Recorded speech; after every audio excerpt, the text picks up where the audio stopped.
Mais mon cœur fait résonner ma poitrine si fort que je l'entends, et cache mon trouble à grand-peine. Villers-Cotterêts, Villers-Cotterêts. A crié le cocher. Un homme est monté. Nous sommes deux dans la diligence qui m'emmène vers le commencement de tout. Vous allez trouver cavalier ce moyen d'entamer la conversation, mais je ne peux m'empêcher de remarquer que vous voyagez seul. Vous êtes fin observateur? C'est que je suis tellement heureux de voyager en compagnie d'une jeune femme que ma bouche parle avant même que ma tête ne lui en ait donné la permission. Parlez. Parlez, j'aime à entendre.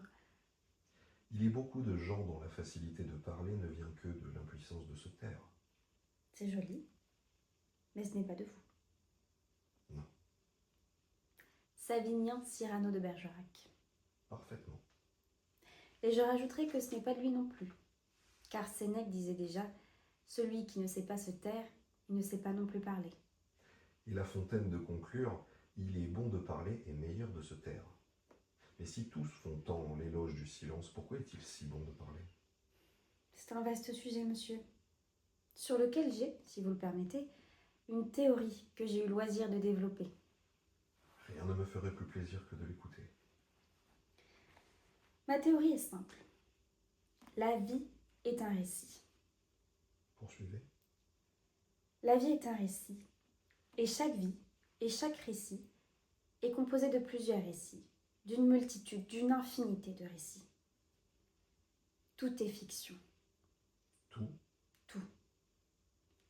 Et en ce monde, celui qui détient l'information, celui qui détient les clés du récit, celui qui sait mieux que les autres raconter une histoire, devient le maître.